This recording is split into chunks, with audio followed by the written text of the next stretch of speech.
નમસ્કાર દર્શક મિત્રો, હું અશોક પરમાર સહયોગ દ્વારા પ્રસ્તુત ન્યૂઝ 20 ગુજરાતીમાં આપ સૌ દર્શક મિત્રોનું હાર્દિક સ્વાગત કરું છું। જોઈએ આજના મુખ્ય સમાચારો। જૂનાગઢ મહાનગરપાલિકા દ્વારા ભવનાથ ક્ષેત્રમાં સફાઈ અભિયાન યોજવામાં આવ્યું। ભવનાથ ક્ષેત્રમાં કચરો નજરે પડતા મહાનગરપાલિકા જૂનાગઢની સેનિટાઇઝેશન શાખા દ્વારા તુરંત જ સફાઈ અભિયાન યોજવામાં આવ્યું હતું।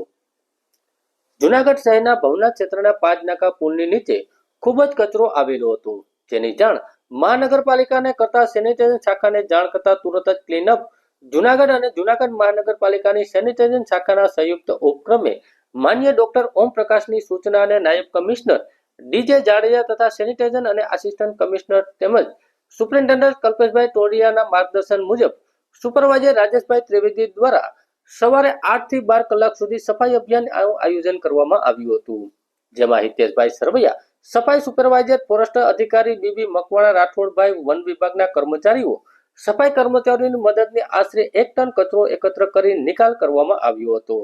આ તકે ભવનાથના ફોટાઓ, પ્લાસ્ટિકની થેલીઓ, ફૂલ, નારિયેલ, અન્ય કચરો નાખવામાં આવ્યો હતો અને ન નાખવામાં આવે તેવું માર્ગદર્શન આપવામાં આવ્યું હતું। તેમજ વન વિભાગના કર્મચારીઓ દ્વારા જાહેરમાં કચરો નાખવા બદલ 2000 નો દંડ વસૂલ કરવામાં આવ્યો હતો।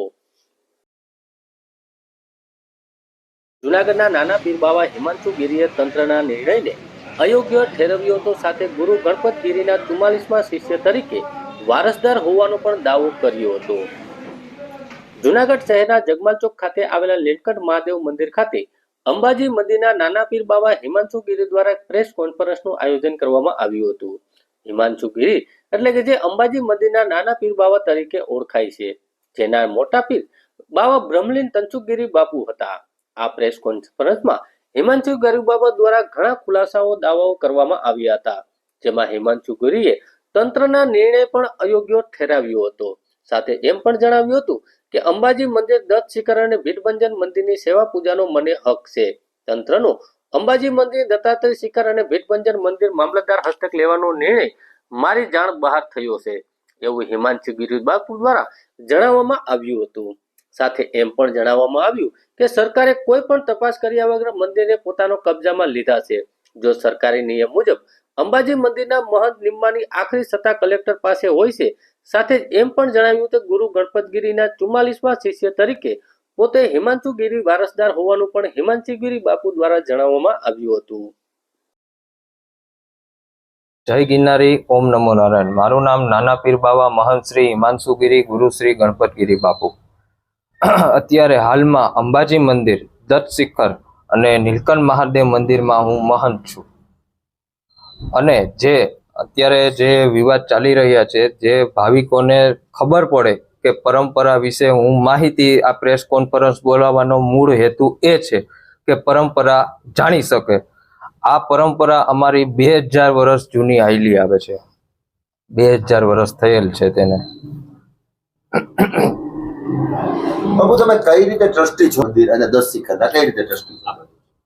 કોણ કોણ ટ્રસ્ટી છે?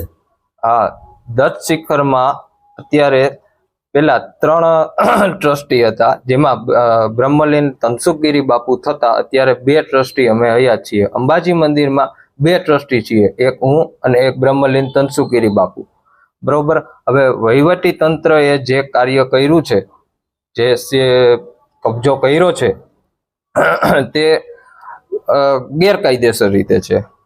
જે ગુરુ દત્તાત્રેય દત્ત શિખર અંબાજી મંદિરમાં વહીવટી તંત્રએ નથી અમને જાણ કરી કે નથી એની અમને કોઈ પ્રકારની નોટિસ મળેલી। હાજી બાબુ, કઈ રીતે તમે ટ્રસ્ટી છો? તમારા જે એવિડન્સ શું છે તમારી? જ્યારે ગણપત બાપુની હયાતી હતી ત્યારે ગણપતગીરી બાપુનો હું શિષ્ય હતો, જેનું એને વીલનામું કરેલું છે, તેના મારી પાસે બધા પુરાવા છે। કઈ રીતના પુરાવા? શું આ રહ્યું વીલનામું। શું છે? કઈ રીતે તમને ટ્રસ્ટી બનાવ્યા? હા, કયા કયા મંદિર શું ઉલ્લેખ કરેલો છે? કયા કયા ટ્રસ્ટી બનાવ્યા? હા, અંબાજી મંદિર, દત્ત શિખર અને નીલકંઠ મહાદેવ મંદિર, 3 મંદિર। અને આ જે વહીવટ તંત્રએ કાર્ય કર્યું છે તે ગેરકાયદેસર રીતે છે। અંબાજી મંદિરમાં 2 ટ્રસ્ટી હતા, તેમાંની એક ટ્રસ્ટીની અત્યારે હયાતી નથી, તો નાના પીર બાવા તરીકે હું હયાતી છે મારી, તો તેનો વહીવટ કરવાનો પૂરેપૂરો હક મને છે, જેની મને કોઈ પ્રકારની જાણ કરવામાં આવેલી નથી કે નથી સરકાર વહીવટ તંત્ર દ્વારા મને કોઈ પ્રકારની નોટિસ મળેલી નથી. બસ આ જે કાર્ય કર્યું છે તે ગેરકાયદેસર છે, એ હટાવો અને મને પૂરેપૂરો હક છે, જેના મારી પાસે બધા પુરાવા છે. રાજકોટ ગોકુળ હોસ્પિટલના પ્રવક્તાના નિવેદન બાદ હરિગીરી બાપુએ પ્રતિક્રિયા આપી હતી. જુનાગઢ સ્થિત ગિરનાર પર્વત પર આવેલા અંબાજી મંદિરના મહંત તનસુખગીરી બાપુના બ્રહ્મલીન થયા બાદ શરૂ થયેલા વિવાદનો હજી સુધી અંત આવ્યો નથી.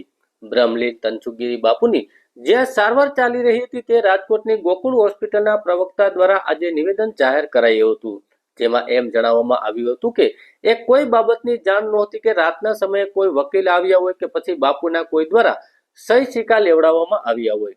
ત્યારે આ બાબતે ભવનાથ મંદિરના મહંત હરિગીરી બાપુ દ્વારા પ્રતિક્રિયા આપવામાં આવી હતી અને એમ પણ જણાવવામાં આવ્યું કે આ પ્રકારની તપાસ કરવાની આશા છે અને હરિગીરી બાપુએ કહેલ કે તપાસ બાદ દૂધનું દૂધ અને પાણીનું પાણી થઈ જશે. મહેશગીરી બાપુ દ્વારા પૈસાની લેતી દેતીના વાયરલ પત્ર અંગે પણ હરિગીરી બાપુએ જણાવ્યું હતું કે પત્ર મારો જ હતો જ નહીં અને સંપૂર્ણ વાત ખોટી છે. જ્યારે બીજી તરફ ભવનાથ મંદિરના મહંત મહેશગીરી બાપુએ જણાવ્યું હતું કે યોગ્ય તપાસ બાદ બધું બહાર આવશે.